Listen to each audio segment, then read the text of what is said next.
आज मुंबई के इतिहास के बारे में मुझे एक और किताब मिली, मगर उसे मैं पढ़ नहीं सकता हूँ क्योंकि वो गुजराती में है। मगर इस किताब के कवर पर मुझे मुंबई शहर के वो सारे नाम मिले जो वक्त के साथ में बदलते रहे, जिसे इस वक्त मैं आपके लिए स्क्रीन पर दिखा रहा हूँ। मुंबई में अगर बोरीवली नाम का सबब है, तो मुंबई के बाहर ठाणा में भी एक और बोरीवली है। अगर मुंबई में दहीसर है, तो पालघर में भी एक छोटा गांव है जिसका नाम है दहीसर। अगर यहाँ पर गोरेगांव है, तो रायगढ़ डिस्ट्रिक्ट में भी एक गोरेगांव है। और मुंबई के बाहर अगर मीरा रोड है, तो भारत के बाहर भी एक मीरा रोड है, और वो भी कनाडा में। गुजरात में अगर मांडवी है, तो मुंबई में भी एक मांडवी है। और इस मांडवी के आगे तब एक ऐसा एरिया लगता था जहाँ पर हमेशा दलदल हुआ करती थी और घुटनों तक पानी हुआ करता था। जो भी वहाँ से चलकर भिंडी बाजार जाता था, उसके पैर ऑटोमेटिक धुल जाते थे और लोग देखते ही पहचान जाते थे और कहते थे, हाँ पायधुणी वर्ण आला ऐसे दिसते।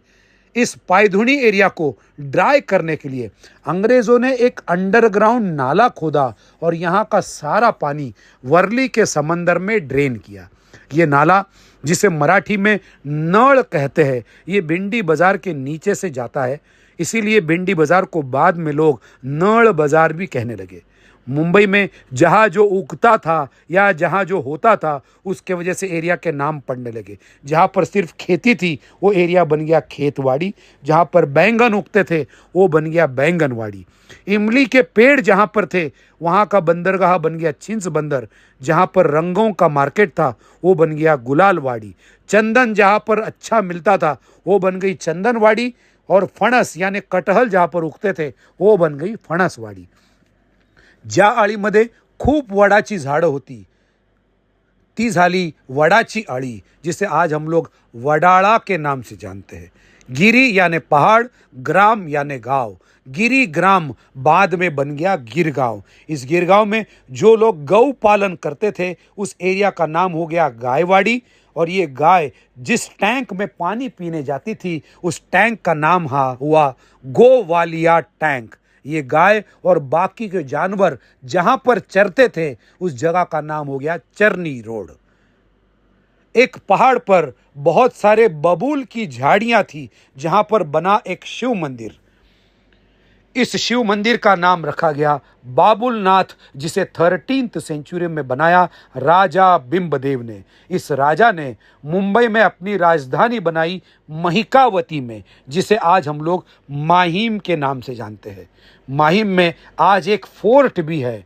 और इस राजा की और एक खास बात थी, इस राजा के पास थे 2500 हाथी। अब इन 2500 हाथियों को रखा कहा जाए, उनके लिए एक एरिया खाली कराकर उनके लिए एक स्पेशल तबेला बनाया गया, जहां पर इन हाथियों को रखा जाता है। उसे संस्कृत में कहा जाता है मातंगालय। यही मातंगालय वक्त के साथ बदलते बदलते हो गया माटुंगा। राजा बिंबदेव जिस गांव में एक पत्थर पर बैठकर न्यायदान करते थे, वो गांव बन गया न्याय गांव, जिसे आज हम लोग नायगांव के नाम से जानते हैं। ऐसा कहा जाता है कि यहाँ पर बिंबाची वाड़ी या भीमाची वाड़ी नाम की एरिया भी था, जहाँ पर हर साल राजा बिंबदेव की जत्रा भी होती थी, मगर इसका कोई ट्रेस आज तक नहीं मिला। बाय द वे, विरार जाते वक्त एक रेलवे स्टेशन का नाम भी आपको दिखेगा, नायगांव। मुंबई में माहिम को राजधानी बनाने से भी पहले राजा बिंबदेव ने अपनी एक राजधानी पहले बसाई थी। उस जगह का भी नाम था माहिम, और ये माहिम है केळवे माहिम। यहाँ पर उनके बेटे प्रताप बिंब ने एक फोर्ट भी बनाया है, माहिम सा किला, माहिम फोर्ट। यहीं पर मैंने दर्शन लिए महिकावती देवी के।